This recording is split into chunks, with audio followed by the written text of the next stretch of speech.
بندہ جب اپنے مسلمان بھائی کے لیے دعا کرنا شروع کرتا ہے، آسمان سے سپیشل ایک فرشتہ اترتا ہے، بندہ کہتا ہے اللہ فلاں کو رزق حلال فراہ دے، آسمان کا فرشتہ نازل ہوتا ہے اور وہ کیا کہتا ہے؟ آمین وَلَكَ بِمِثْلِ، آمین وَلَكَ بِمِثْلِ۔ کیا مطلب؟ اللہ تعالیٰ تیری دعا کو قبول کرے اور اللہ تعالیٰ تجھے بھی یہی عنایت کرے۔ آپ لوگ ڈھونڈتے ہیں، کیا ڈھونڈتے ہیں؟ کوئی نیک بندہ مل جائے، اس سے دعا کروانی ہے۔ آپ کو نبی کریم فرشتے کی دعا پانے کا طریقہ اور گر بتا رہے ہیں۔ فرشتہ کس کے حکم سے دعا کرے گا؟ اللہ کے۔ فرشتہ اپنی مرضی سے نہیں کر سکتا۔ بات سمجھ لیجئے، مسئلہ بڑا آسان ہے۔ فرشتہ اپنی مرضی سے بولتا ہی نہیں۔ فرشتہ کس کے حکم سے بولتا ہے؟ اللہ کے حکم سے۔ یہ اپنی مرضی چلاتے ہی نہیں ہے، یہ اللہ کی مرضی سے نازل ہوا، اللہ کی مرضی سے تیرے اور میرے لیے دعا کرنا شروع کر دی۔ تو اس فرشتے کی دعا کے قبول ہونے میں کوئی شک نہیں ہے۔ قبول کس نے کرنی ہے؟ اللہ نے۔ جس نے اس کو سکھایا کہ دعا کر، وہ قبول نہیں کرے گا؟ تو میرے بھائیوں، یہ دل بڑا کرنے کی بات ہے۔ انسان خیر و بلائی مانگتا ہے۔ نبی کریم صلی اللہ علیہ وسلم کے دور میں بھی ایسا ہوا۔ ایک ساتھی نے، یہ عرب کے معاشرے میں ایک بدو تھا، اسلام قبول کیا، وہ اللہ سے دعا کرنے لگا، اللہ میرے اور محمد صلی اللہ علیہ وسلم کے علاوہ کسی پہ رحمت نہ کرنا، اللہ میرے اور محمد صلی اللہ علیہ وسلم کے علاوہ کسی کو یہ نہ دینا، یہ نہ دینا۔ نبی کریم ہنسنا شروع ہو گئے، کہا یہ کیا کہتا ہے؟ اللہ کی رحمت کو صرف میرے اور اپنے تک محدود کرتا ہے۔ تو انسان کا یہ فطرت اور نیچر نہیں ہونی چاہیے کہ انسان رات کو اللہ کے فضل سے دعا کرنی چاہیے، اپنے لیے کرنی چاہیے، اس میں حرج کی بات نہیں ہے۔ انسان 30 منٹ 40 منٹ اگر رات کو دعا کرتا ہے تو بیچ میں 5-10 منٹ اپنے ان دوست احباب، رشتہ دار، چچا، ماموں، ماں، باپ، ہر ایک کو یاد کرے، کیونکہ وہ جو 10-15 منٹ 30 منٹ میں سے ہوں گے نا، اس کے دوران آسمان سے فرشتہ آئے گا، جو تیرا دل چاہتا ہے نا تیرے نصیب میں ہو۔ اللہ کی قسم، یہ پکا کلیہ اماموں نے، محدثین نے بتلا دیا۔ انسان چاہتا ہے میرے پاس لینڈ کروزر ہو، مثال دے رہا ہوں، میرے پاس گرینڈ کروزر ہو، میرے پاس کوٹھی ہو، میرے پاس بنگلہ ہو، کیا دعا شروع کر دے؟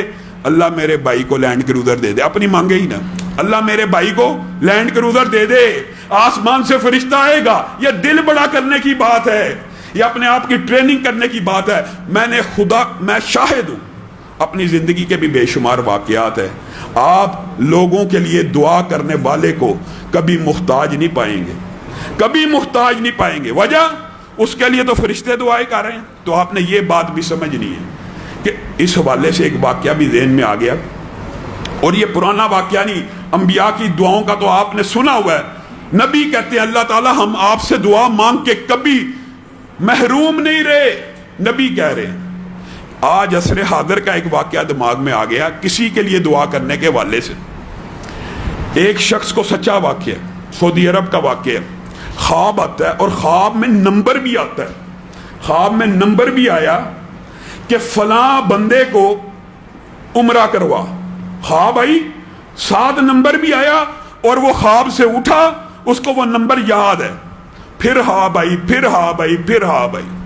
ایک بہت بڑے عالم عرب کے، ان سے انہوں نے رابطہ کیا کہ اللہ تعالیٰ مسلسل مجھے یہ خواب دکھاتا ہے کہ فلاں بندے کو عمرہ کروا اپنے خرچے پہ۔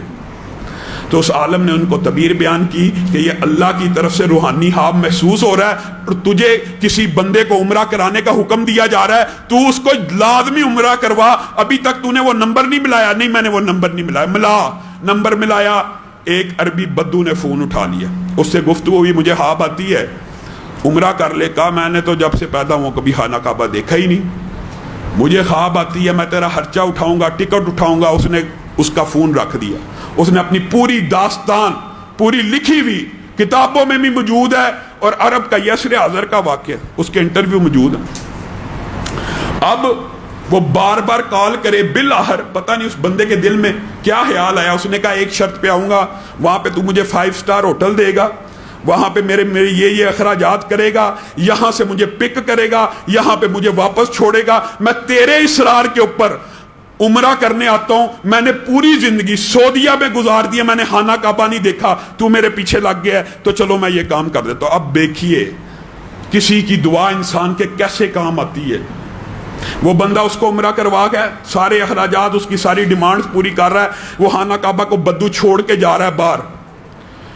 تو بندے کو کہتا ہے جو ساتھ آیا ہے, ساری عمر بیت گئی, اس گھر کا دیدار نہیں کیا, عجیب سی دل کی کیفیت ہے, مجھے 2 رکعت نماز پڑھنے دے, شاید زندگی میں کبھی دوبارہ موقع ملنا ہے, نہیں ملنا, 40-50 سال گزر گئے, میں نے نہیں دیکھا, آج دیکھا ہے تو رب کو 2 سجدے کرنے کا دل کر رہا ہے. بندہ کہتا ہے کر لے.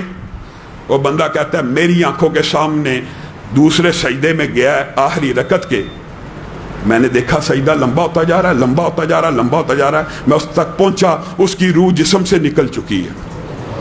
کہا میں اب حیران ہو گیا کہ مجھے خواب بلا وجہ نہیں آیا, اس کے پیچھے ضرور کوئی مقصد تھا, اللہ تعالیٰ نے اس کو کان سے پکڑ کے جو جنت میں داخل کیا ہے, کوئی وجہ ہے, کوئی ایسے ضرور عمل ہے. کہتا میں تحقیق کے لیے اس کی میت کو, اس کے گھر والوں کو خبر دی, سارا اس کے محلے میں پہنچ گیا, کیا ایسا عمل کرتا تھا.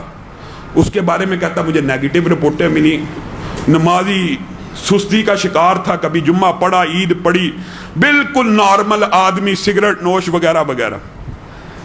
کہتا لیکن ایک بات اس کی ایک ہمسائی نے مجھے بتائی, اس کو پتہ لگا کہ آیا ہے, تو میں اس کو پتہ لگا میں یہ باتیں پوچھ رہا ہوں, تو اس نے کہا ایک بات میں بتانا چاہتی ہوں, میں بیوہ ہوں, میرا ایک یتیم بچہ ہے. یہ بندہ جب بھی اپنے گھر والوں کے لیے کوئی سامان لے کے آتا تھا, بالکل اسی طرح کا سامان میرے دروازے کے باہر رکھ دیتا تھا, اور بیل بجاتا تھا, اور بیل بجا کے چلا جاتا تھا. مجھے اس کی یہ روٹین پتا تھی, اس نے آج تک میری شکل بھی نہیں دیکھی, اس کو صرف پتا تھا یہاں پہ ایک یتیم بچہ رہتا ہے, یہ ہر روز میرے گھر کے باہر ایک کھانے کا سامان رکھ جاتا تھا, اور میرے منہ سے یہ دعا نکلتی تھی کہ اللہ اس کا خاتمہ بالخیر کر دے. وہ بندہ رونا شروع ہو گیا, کہا تیری دعا نے اس کو سجدے کی حالت میں اللہ کی طرف پہنچا دیا. اور بندہ جس حالت میں فوت ہوتا ہے نا, قیامت کے دن اسی حالت میں اٹھایا جائے گا. بتائیے حشر کے میدان میں جو بندہ سجدے کرتے ہوئے اٹھ رہا ہوگا, اس کا کیا حساب ہونا ہے. یہ دعا